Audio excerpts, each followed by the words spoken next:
What is up, my people? JaxB.TheRipper here. So today on Ripper News, we got a few stories. A couple of them are a little bit more older though, but I thought it will still be relevant to mention. Let's go ahead and start with the band Chemist. So Chemist part ways with one of their founding members and their bassist Dan Beers.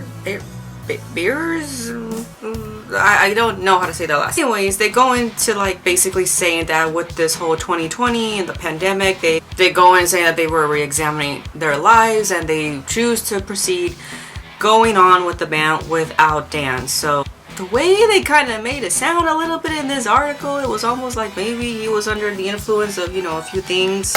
I don't know, that's just what I got out of it, but I'll leave the article down below for you guys to be the judge. But yeah, so they're no longer going to be with the original bassist. They haven't said who's going to be the new bassist. I guess they're looking for one right now. This was just recently posted.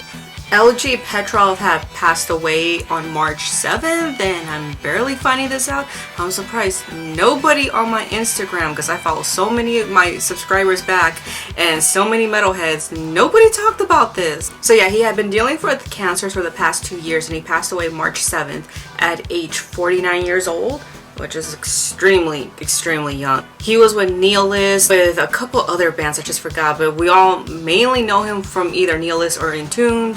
And with Entombed, of course, he started with Left Hand Path and 7 other albums more after that. So yeah, definitely rest in peace to him. I really didn't want to report this, but I might as well. I'm reporting more on what other singers are saying, and really I don't want to hear nobody's political opinion. John Schaffer, okay, so he may do time, and I'm also hearing that there's like a witness protection program for him getting set up. I don't know how witness protections are run, to tell you the truth, and hopefully I'll never have to find out the date of that. So but I know Corpse Grinder came out saying like, what were you thinking? And Dee Snider, he fucking ripped him apart. He called him a piece of shit. He also called him an embarrassment to metal. So yeah, Dee Snider really went in. Usually I don't report anything what Dee Snider says because he talks a lot of shit. But yeah, I thought that was interesting. But yeah, I could not get away from the story because when I was trying to look up for news, it's like the story was just everywhere. Aaron Lewis was also getting political. I don't even know why I'm reporting this, but he's over there attacking Bruce Springsteen in a new song. Obviously because we haven't heard anything of Stain in a long time, so he kind of needs to be noticed.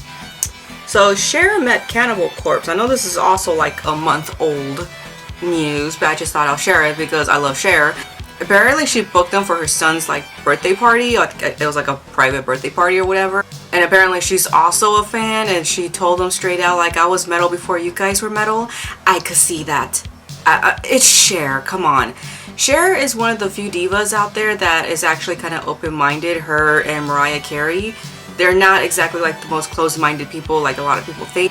I mean, you guys have to remember, Cher is from like the 70s, okay, and 60s. Like Black Sabbath was around that time. I'm gonna be surprised if she's like a huge fan. Like a lot of people get surprised that Kenny G is a Megadeth fan. They're allowed to explore outside their genres that they're in. So yeah, that was like a highlight right there. I love Cher. It's like, I freaking love Cher. And Cannibal Corpse was like, come on. So there's this metal channel that I follow. Okay, I usually don't talk about other metal channels, but I thought this was a really good interview for you guys to watch. Obviously, you guys know I'm a Haunt fan. Metal Forge Reviews interviewed Trevor Church from Haunt. So I thought this was such a good interview and you guys to watch, especially for you guys that are in bands and like starting your own band and like, marketing off of it or whatever.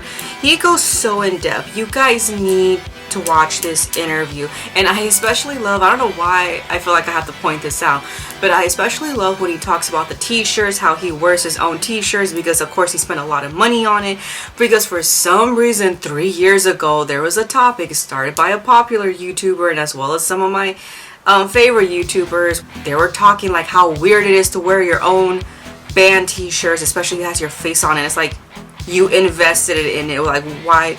Like, if you don't want to wear it, then that means the other person doesn't want to wear it. It's like, I kind of thought the same thing too, what Trevor Church was saying. So yeah, I really like that he got on the topic of that. He got on the topic about Spotify, Apple, physical media, but this is such a good interview to watch for all you guys that are like starting a band. And I do like Metal Forge reviews. I think they're a good channel and you guys should go check them out. They do like metal monthly favorites just like I do actually, but they're more on it on a monthly, not like me who does it like every 2 months or sometimes every month if I feel like it. So yeah, they clearly don't put shit on repeat like I do. So yeah, they do a lot of that. They do album reviews, which you guys know I hate doing because I just, you know, I feel like everyone has their own 2 cents about it. So yeah, so obviously if you guys want to see some of that, I suggest you guys follow Metal Forge reviews. Like, I rarely post up people's channels unless they're like my homies, like HME. But now I'm telling them to go fucking follow them. So just let them know JaxB.TheRipper sent you. Vein has reunited. I know I'm a millennial and I should be familiar with their stuff. I'm not. I have not even heard not one song. But they're touring soon. They're going to start touring in September. They're going to be doing festivals. I'll leave, like, you know, a screenshot or something around here so you guys can see that. But good for them. They're back out there. I believe, I forgot for how long they were, like, I think it was like 11 years that they haven't been together. And last but not least, I know this isn't metal related, but I just wanted to say rest in peace DMX. I wanted to mention about his passing. DMX was one of my favorite rappers. I know I don't really talk about rap music that much, or, you know, explain that I've explained it's not really my favorite. It gets on my nerves too, especially a lot of the modern ones, especially because, you know, my brothers like that shit and I don't like my brothers. But DMX was definitely different. I like his aggressiveness, the aggressiveness he had in his voice, and apparently I found out eventually it was because of his asthma. His story and everything, I always knew he was a very depressed person. I just never knew why, and I don't know, maybe that's why I just gravitated to his music so much. But it's just his aggressiveness and his voice, I just remember spoke out to me so much. It was kind of like a healing moment for my soul when I was like 12 years old, because I really needed that aggressiveness of, like, sometimes you need something aggressive to heal you. That's why I love metal music so much. And at that time, like, you know, especially when I was 11 and 12 years old and 13 years old, I really needed this type of music to help me out. And so his music has helped me out a lot.